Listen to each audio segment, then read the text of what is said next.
Welcome to this very special edition of the Author's Voice with KAJ, a show where we explore the stories behind the stories. Here we dive into the worlds created by authors, discover their inspirations, and ensure that you walk away enriched and inspired. And today we have with us author Rich LaMonica, 22-year veteran of the United States Army, where he served several multiple deployments in support of the global war on terrorism. And his experiences on and off the battlefield shaped his deep understanding of resilience, mindset, and great qualities he now imparts to others through his book. And he's written several books, 13-Step Guide to Success, and also the gripping fiction novel Out of the Darkness. We'll talk about this particular book. Let's dive into the story behind the story. Welcome to the show, Ray. Thanks, AJ. It's great to be on this show and again to be on a show with you again. Welcome to the show. Welcome to this time, as you rightly said, the author's voice with KJ. It's always a pleasure to have, you know, guests who have been on the show before, and it's nice to talk to them. So this gives an excuse to talk to them once again and learn more from not only for the audience, but also you learn yourself. So welcome to the show once again. So firstly, before we talk about anything, you know, let's talk about you becoming an author, your journey towards becoming an author itself, especially being in the army, and then coming out and looking at things. Yeah, hardly leaves you any time. Tell us about, your journey to become the author. Oh, sure. That's a great question, AJ. When I was growing up, we learned to write for school. You learn to write to pass classes, and then in the army, of course, you write to get orders done. You write to get people awards. Which I never thought I would write to tell a story, to share a story, or to share knowledge, like with 13 Step Guide to Success. And then I would write at night during my missions. After missions, I'd write just paragraphs about this, basically out of the darkness, out of this book here. I'd write it on my computer while I was deployed. I'd write it when I came home, and it would just sit there for a while. And then finally, after I published the first book, I said, I have to finish this book because this story has to get out. So I pushed myself, and with the help of my daughter, I was able to get it edited and published in 2023, September 11th, 2023. So that journey was a rocky road, say 22 years in the army of, kind of finding my way to being a writer and being creative. And then after the service, now 10 years out, I have that book plus the 13 Step Guide to Success out. Absolutely, absolutely. So talking about this book of yours, let's show it on the screen, Out of Darkness. Let's talk about this story. What is this story about, Rich? Tell us a bit about this particular story. Oh, beautiful. Out of the Darkness takes the story of our main character's name is Bull. And I made my characters based off of many people I knew in service. So Bull is based off about four guys I knew, four people I served with. And he's sitting on top of a mountain after a long day of fighting. And he can smell the battle. He has dripping on him. He has blood. He has sweat and mud. And he asked himself, how did I get here? And that's a question a lot of veterans ask, a lot of warriors ask, a lot of first responders ask, how did I get to this point? And he sits there and he's reminiscing, and he goes back in time to, as a child, his growing up pattern and what led him to service, and the battles that led him up to that day and the battles of that day. And then we go forward fighting through the rest of this mission and the rest of this tour, and then coming home. And what do you do when you come home and you have all this baggage from being in battle, trauma, all this stuff of losing friends and losing buddies? And now what do you do when you come home and you have nothing really to do? Where does your mind go? And the story takes you on that journey of mental health and resilience and trying to find that grit. And it gets pretty dark at times. And then at the end, Bull finds his way. Absolutely, absolutely. So, what is your story? Your story, Rich. How much is this story your story, and how much is this, other story? Help us understand from that perspective so that people can relate with this book. That's a great question, AJ. So this story is not about me. It's about people I served with and their stories that they shared with me, or the stories, the things I seen them do in combat, the things how they led, how they worked, how they fought fiercely. And that's what this book came from. It Nothing in this book is about me, except maybe places. Some of the places I've been to are in there, Some of my childhood stories are in there just to add context to Bull. But other than that, there's nothing really in there that is about me. The story of me serving, being a soldier, yeah, that's there. But Bull is not me. No one in this book is me. Only uh, pieces of my journey are in there, like being in Afghanistan or being in the army. Absolutely. It's not about you, but then how did you get to that top of the mountain and think about with others you were thinking about? Tell us about your story. How did you get into the army? How did you get to that place along with your friends? Oh, great question. As a child, used to sit with my dad and we'd watch. I believe it was the end of the Vietnam War when I was a kid, or something happening in the Middle East, probably in Israel, and watching on TV on the small 13-inch TV, black and white, and seeing that, and I said, I want to be a soldier, Dad. And he'd say, yeah, yeah, yeah. He'd always support that because he was in the army as well. And when it came time to join the army, I was too young, so you would need his signature, and he said, "Well, enough of us have served. You need to go to college." So I had to figure out how to get to college. I went to college for a few years, played college football, and then went in the army. Finally, because I was able to do on my own, and that was 1993. I joined the army, and I stayed until 2015. And in that time, I got to meet a ton of great people, great leaders, great people, and then I also went to war 4 times and seen a lot of courage, a lot of pride, a lot of patriotism. I've seen a lot of love for your brother and sister while you're in combat, and all that stays in your head and resonates. And but you also see a lot of horrible things while you're there, and that's where the book kind of gets into the depth of the horrible stuff that you get to see. I don't also want to say get to see, but the things you see while you're in combat, because nothing in combat is pretty. It's it's chaos, it's trauma, it's every day is something different and you're always on.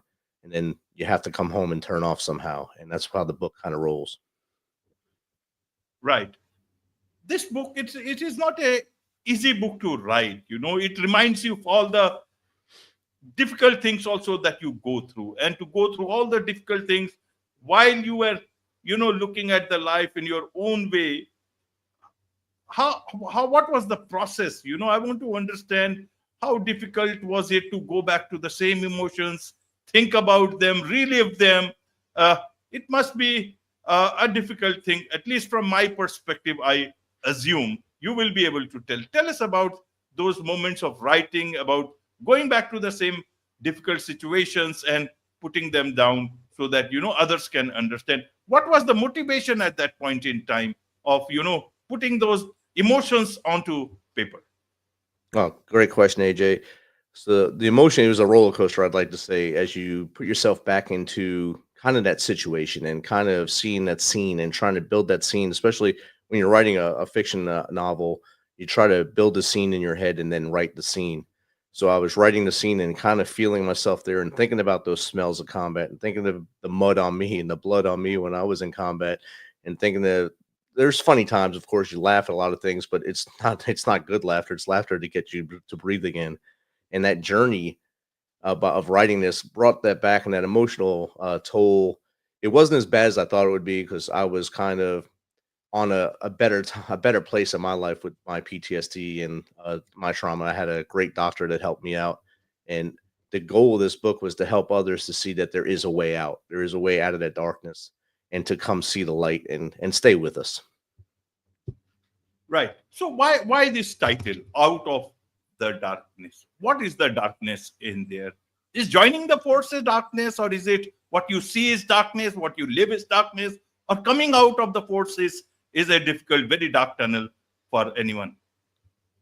So the darkness is, in this sense, is when you're at the end of your rope and you don't know what else to do, so you're going to that tunnel of the darkness, and the demons, we call them, they're taking control of you, and you wind up making a permanent decision to a temporary problem, and you lose your life, you lose your way because the darkness has taken over you. And the whole goal of this book is to show you that there is ways out.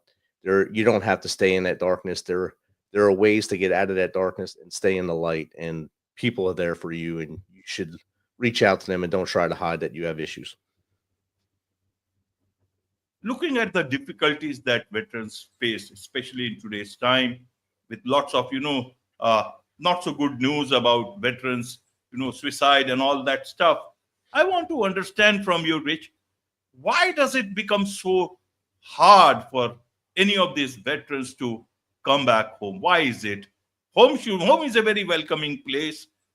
They have served the country. They have served in every way possible, even with their lives. And many times, why does it become difficult, so difficult for them to come back home? Well, for each person, it's different, but there is always a common denominator. When you leave the service, when you leave the adrenaline fueled base of being in combat, you find that you lose that adrenaline for one, but you also lose a purpose. You have to find something to do with yourself after you get out of service. And being home is great, like you said, it's a welcoming place, it's a loving place. However, if you're not doing anything outside of that home, you kind of lose your purpose. So in the military, you're basically have a checklist of what you're supposed to do every day. Every day you got something to do, but when you get out, you kind of run into a wall, and that wall can really hurt you if you don't find a way around it or over it. You have to do something in your life that finds purpose. For some, it's volunteering to help in their community, mentoring youth. Some it's running marathons, getting into some kind of sporting event, coaching is always something out there for people to do. But if you don't find that purpose, that thing that gives you that fuel, the fire, the darkness will come take over for you. Right, right, Rich. Who is this book for? Who have you written it for? Is it for the veterans? Is it for the higher ups so that they understand these things better? Or is it the common people? Help us understand who is this book for? AJ, I believe this book is written for, and when I was writing, it was writing for all those who have been through a traumatic experience. So not just my brothers and sisters I served with, but also first responders. For maybe, like you said, the superiors, they can see this and say, well, maybe we need to pump the brake and put a little more uh, emphasis on taking care of their mental and physical health at the same time instead of trying to separate them completely.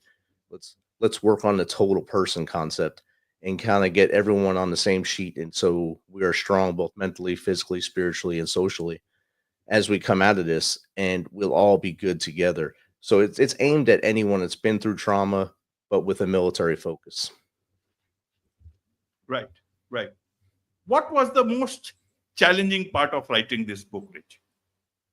I think the most challenging part was figuring out the direction to go after the suspenseful portion of it in the center, in the middle of the book, to bring it back to the beginning where he's sitting, because that leads into there, and then kind of wrap it up and to try to find a way to make everything happen in a way that people would understand that have seen things like this happen, and try to make it without disrespecting anyone's journey.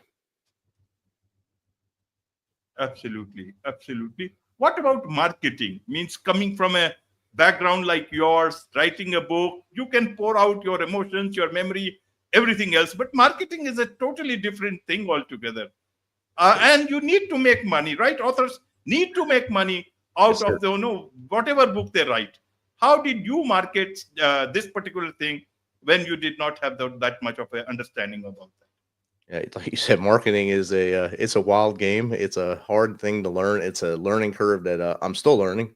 I did a lot of social media posts, a lot of podcasts like yours here to try to get the book out there. I'm still marketing it because I think it's a book that needs to be read, and I'm currently writing the sequel to it called Force and Resilience. It's going to be a lot longer. It's going to be a lot more in depth, and to get this marketed out, to get people on the road with Out of the Darkness to want to come back and see Forged in Resilience, that's even more of a marketing tool I have to use. So it's using a lot of mentorship from people who are marketed in marketing, or who have done better marketing of their products. So learning that from them and trying to learn as I go, it's been fun, and a lot of learning along the way. Right, right. A lot of people will read this book. A lot of people will still think of, whether I should read or not. But whatever the case may be, what is it one thing that you would want them to at least share with them? Anything particular from the book? Any passage that you remember? Any particular line that you would want them to at least know about? I think the one thing I want them to learn about is the plight of the warrior and what they go through. So even if you start in chapter one, as Bull is sitting there with the calming wind hitting his face, he was exhausted, lost in thought. Time is constant, and Bull knows this. One day, time just stops, and you have time to focus. So I want you all to think about that. Every time is constant; it's always going to be there. But sometimes you can just sit down, maybe meditate, and think about all the things around you, as Bull does in chapter one of the book. Figure out where you are, where you've been, and where you are going, and get to where you're going, and be there for those in your life. Absolutely, absolutely, Phil. So, absolutely, Rich. I want to understand for those people who, your readers, what is it that you want them, in a nutshell, to take away from this book? What key insights that you want them to take away from this book? Those who, if they are veterans, I want them to know that there's people there for you. If they're uh, ordinary people who just work every day and they support the veteran community, understand that some veterans are going through some stuff, and maybe you need to put a hand on their shoulder and say, "Hey, do you need help? Are you okay?" And don't be afraid to ask them. They're not. We're not broken people. We're not evil. Talk to us. And everyone that reads the book, if you are going through any kind of traumatic situation in your life, reach out for help. Don't try to do it yourself. There's plenty of people out there and resources that can help you. It's better to have you with us tomorrow than not have you anymore. Absolutely, absolutely, Rich. So there's much to learn about all this from you, Rich, and I'm sure a lot of people would want to reach out. But before that, I want to understand about the other novel, 13-Step Guide to Success. Did this come out before, or the Out of the Darkness? 13 Step Guide to Success came out before. It was the first book I published that came out in December 2020, right before my podcast started in 2021. Right, right. So, any new book in the pipeline, Rich? Anything new? Anything else that you want people to know about that you are doing, which I may have not have asked about? Like I said, we have the sequel to Out of the Darkness in the works right now. It's called Forged in Resilience, and we're looking to have that out by December of 2025. Also have my podcast, The Misfit Nation. We're on Sundays, Tuesdays, and Thursdays at 7 p.m. Central Time, equating to where you are. So probably 8 hours ahead of where you are. So maybe in the morning. So we're also on YouTube, so you can catch us there as well. Wonderful, wonderful. As I said, there's so much to learn from you about all this, and I'm sure a lot of people would want to connect with you, learn more from you, about you, from your book, from your podcast, from your also upcoming book. What is the best way for them to do so, Rich? If they go to our website at themisfitnation.com, there's a contact us button on there, and we usually get back with people within a couple hours. If you have questions about either being on the show or questions about something you've seen on the show, we will get back to you and link you up with the right guest to make sure you have the expertise you need to make the better decisions in life. Wonderful. With this, it's a wrap on this very special edition of the Author's Voice with KJ. Thank you so much indeed for joining us. Thank you, AJ.